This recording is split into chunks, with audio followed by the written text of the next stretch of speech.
Hey Sequoids, in today's flip video, we're going to talk about the annexation of Texas and the Mexican-American War. So in the early 1820s, Texas was actually a part of Mexico. And what ended up happening is Mexico invited Anglo-Americans or Caucasians to emigrate to Texas in order to populate this rather uninhabited northern piece of land.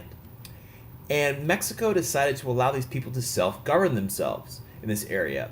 Remember that concept, salutary neglect? What it leads to is that, well, what ended up happening is these Anglo-Americans come by the thousands.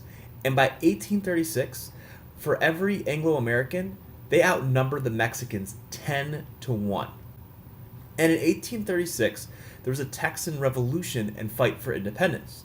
And Mexico ended up sending troops to take control of the northern territory of Texas. Texans, led by Sam Houston, are furious and ready to fight back. These are some key leaders from the Texas fight for independence of General Antonio Lopez de Santa Anna and Sam Houston.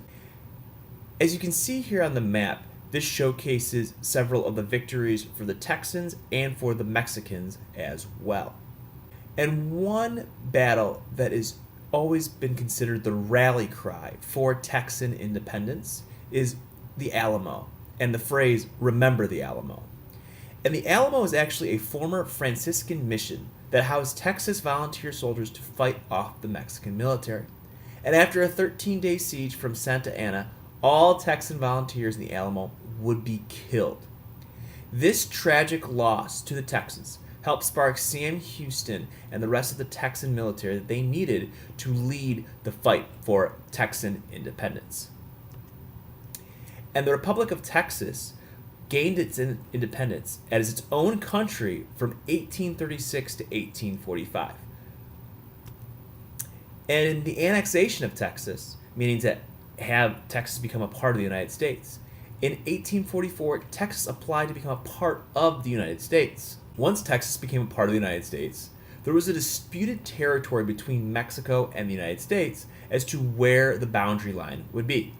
And in this border dispute, the United States and Mexico had a differing idea of where the border took place.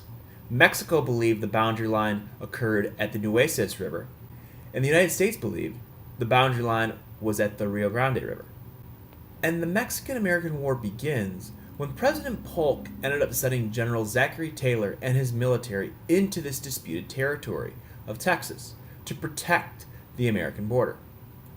Predictably, Taylor's troops were attacked by the Mexican army. This event would spark the beginning of the Mexican-American War. Some of the key leaders of this Mexican-American War would be General Antonio Lopez de Santa Anna, President James K. Polk, and General Zachary Taylor. As you can see on the map here in green, the disputed area is what Mexico and the United States are fighting for. And Polk's message to Congress, and I quote, "After reiterating menaces, Mexico has passed the boundary line of the United States, has invaded our territory and shed American blood upon American soil. She has proclaimed that hostilities have commenced and that the two nations are now at war.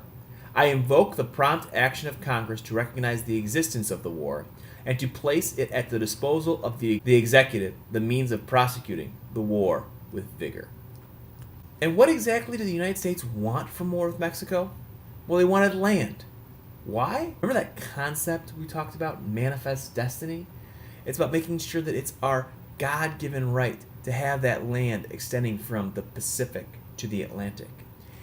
And the U.S. wanted all the land west of Texas, including California. This was not a war that was favored by the American people. Many members of Congress opposed this war with Mexico. Some felt the president had forced the United States into this war, which was wrong because only Congress can approve war. Others just thought it was wrong to take any territory from Mexico. In this war, the United States had superior technological advances. When it comes to artillery, they were superior with larger guns and better ammunition. When it comes to firearms, they had better rifles, handguns, including the Colt revolver, and the telegraph, an easier way to communicate from long distances to spread messages of what has been taking place. Along with that, the United States had a huge population and economic advantage. The United States had over 17 million people and Mexico only had 7. And the United States economy is just growing and booming while Mexico is struggling and in debt. And in regards to the U.S. soldier numbers, immigrants made up at least half of the enlisted men in the Army. A quarter of those enlisted were Irish. And the Mexicans made a strong appeal to these Catholics to switch sides, arguing that they were more Catholic than American. The reason for that is that people of Mexican heritage typically are aligned with Catholicism or the Roman Catholic Church. 9,000 soldiers were considered deserters during the war. In regards to the deaths that took place during this war, 1 out of every 10 American soldiers died in less than 2 years of service, and disease accounted for 7/8 of the deaths. There was a lot of crowded, unsanitary conditions, and impure water led to dysentery, lice, and other diseases that spread rapidly. Yuck. And overall, just a little over 12,000 American soldiers died during this war. Here's a map of the Mexican war battles, and as you can see, it goes all the way down to Mexico City. And with that, Mexico had no choice but to surrender once the United States Army reached Mexico City. And the Treaty of Guadalupe Hidalgo was signed, which signified the ending of the war. With the war ending, this is known as the Mexican Cession. Future states such as California, Nevada, Utah, Arizona, and parts of New Mexico and Colorado and Wyoming would soon become territories in the United States. Mexico had to give up a great deal of land at the conclusion of this war, as you saw on the previous map. These territories included California, Nevada, Utah, and also parts of Arizona, Colorado, New Mexico, Utah, and Wyoming. And in the Gadsden Purchase, in 1853, the United States agreed to buy a strip of land in what is now southern United States so that a railroad line could be built to the Gulf of California. And to buy that strip of land, it cost $10 million.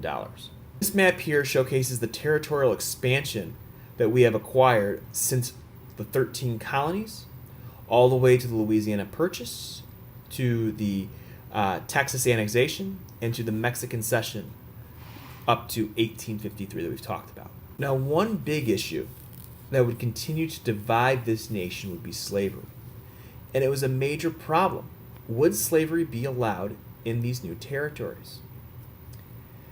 This question would be challenged and would have to be answered. And as you can imagine, there would be a great deal of conflict over this issue. Thanks for tuning in to today's Flip video. If you have any questions, just do a quick rewind. This video will also help prepare you for our Mexican-American War DBQ that is coming up in the next couple weeks. Have a great day. Take care. Bye.